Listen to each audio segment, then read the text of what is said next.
Allez les amis Turfistes, bonjour, on est de retour sur la chaîne Nico Quintet Prono pour la dernière minute de ce Quintet Plus de ce mercredi 22 sur l'hippodrome de Rouen-Mauquenchy. On est sur la dernière étape du GNT avant d'aller à la finale sur Paris. Donc on va faire en direct quasiment pour moi. Là, je devais découvrir en même temps que vous les cotes et les plus joués et on va vous aboutir à une dernière minute. Donc je ne vais pas sur, je vous l'ai déjà dit, PMU en ligne, mais je vais en point de vente parce que les enjeux sont 10-15 fois supérieurs et donc on a plus de fiabilité sur les mises qui sont posées. Ensuite on va aller sur la course du Quintet Plus. Voilà, on s'aperçoit déjà qu'il n'y a pas de non partant. Et ensuite, comme prévu, on va dire, c'est Gaspard de Brion qui bascule en tête aux cotes, juste devant Horace de Goutier. Et on a quand même très très près instrumentaliste, puis un peu plus loin impressionniste. Voilà. Mais pour moi, déjà, d'entrée de jeu, je vais vous dire que si on a les deux favoris à l'arrivée, et encore plus s'ils sont dans le tiercé, rapport maigrichon, donc n'engagez pas de trop grosses mises et ciblez vos jeux pour avoir une rentabilité supérieure à 2,20€ pour 2€ de mise, soit 1,10€. C'est comme si vous aviez joué sur une mise à 1,10€.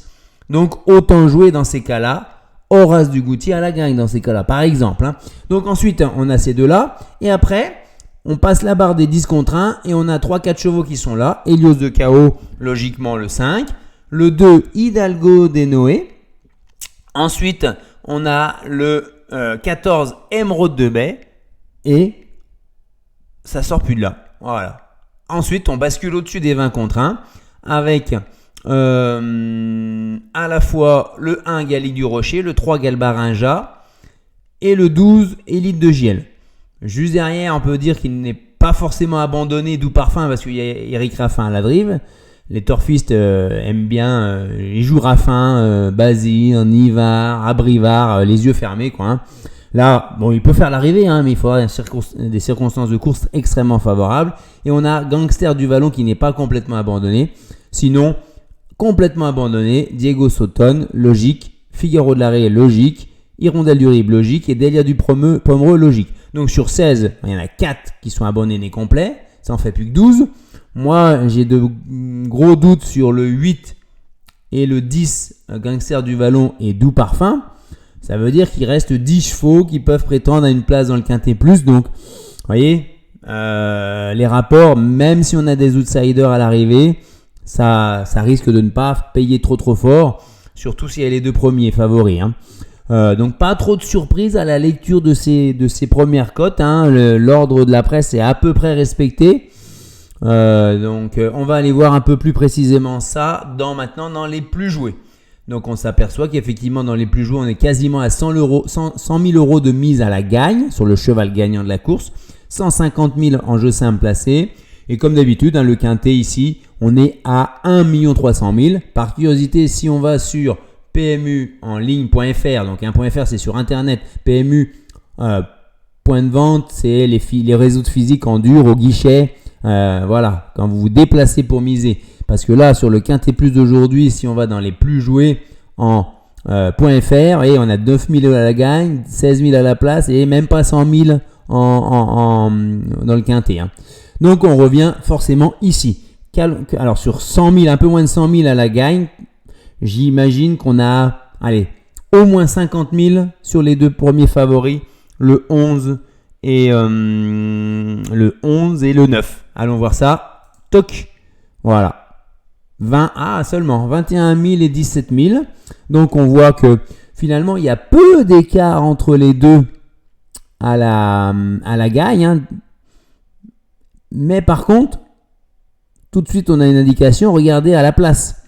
Autant pour Horace du Goutier, ça respecte les proportions traditionnelles entre du 17 000 à la gagne, ça fait du 22 000 placés. C'est logique, on va dire. Autant là, sur le 20 000 à la gagne, ça nous fait que 32 000, ça fait quand même 32 000 placés. Il reste sur 2 victoires, Gaspard de Brion. Donc il y a quand même de plus grosses certitudes sur Gaspard de Brion à la place que sur Horace du Goutier. Horace du Goutier, il a mis le doute avec cette contre-performance lors de son avant-dernière sortie. En dessous de ça, qu'est-ce qu'on trouve ? Assez logiquement instrumentaliste, hein, avec Rochard, le cheval de chez Garato, qui estime Garato que normalement Horace Dugoutier doit lui rendre 25 mètres et finir devant. Ensuite on a le 7, c'est Impressionniste, le deuxième 5 ans, hein, avec Alexandre Abrivard, qui n'est pas très très joué franchement, hein. 8000, 12000, c'est pas une confiance énorme. Je dirais que moi, j'en ferais pas du tout une base, en tout cas, sur Impressionniste, hein, dans mon jeu, mais il peut presque l'emporter, hein. Il en claque une de temps en temps, sinon, regardez, c'est 7-7 premier, 8-5, 5, distancé, premier. Donc, il est souvent premier ou nulle part, entre guillemets, hein. Et derrière ça, on passe directement au 5, qui a quasiment autant de mise sur lui, placé, et gagnant même que sur Impressionniste. Et voilà, ça correspond en fait aux 5 favoris de la presse, hein. Ensuite, il y a un petit décrochage pour trouver finalement Émeraude de Baie. Alors, Émeraude de Baie, je me suis peut-être enflammé dans mon prono à la mettre aussi haut, parce que j'ai peur que Nivard il fasse la course vraiment très très sage, hein. Et si c'est une course dure, avec du rythme, il va pas l'épuiser, il va pas faire dur. Et je la vois plutôt finir finalement un peu plus basse. Voilà. Si j'aurais à refaire mon prono aujourd'hui, je la mettrais un peu plus basse, Émeraude de Baie, hein. Ensuite, on a le 2, Hidalgo des Noé, qui est d'ailleurs plus joué à la place que Émeraude de Baie. Et ensuite, on a de nouveau un décrochage avec des Élite de Giel. Ça confirme ce que je vous disais, Élite de Giel, normalement, en pleine forme, elle aurait dû être 4-5e dans les plus joués. Là, on la retrouve quand même assez loin, hein, les 1, 2, 3, 4, 5, 6, 7, 8e à la place.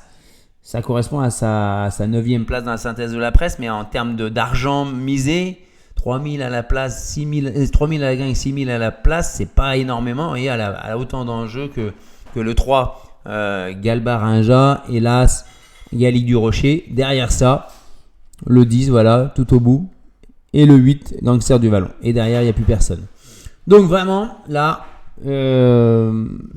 vraiment la plus belle note, c'est la masse d'enjeu au jeu simple placé pour Gaspard Debrion, qui apparaît être le coup sûr à la place, on va dire, même s'il n'y a jamais de coup sûr, attention, hein. Donc ça sera mon cheval de dernière minute, j'invente rien, même si vous savez que mon béton sur cette course-là, j'imagine bien Horace Dugoutier gagner, parce que Gaspard il a eu 2 belles victoires, mais des victoires avec des courses sur mesure, hein. Est-ce qu'il l'aura encore demain? C'est possible. Dans ces cas-là, il peut faire un 3e bâton, hein. Mais le jeu simple, le jeu de dernière minute de ce Quintet Plus, ça sera le 11 Gaspard Debrion pour la somme misée à la place essentiellement. Le 11 Gaspard Debrion, ma dernière minute les amis. Bon jeu, doucement sur les mises et à très bientôt. Bye bye.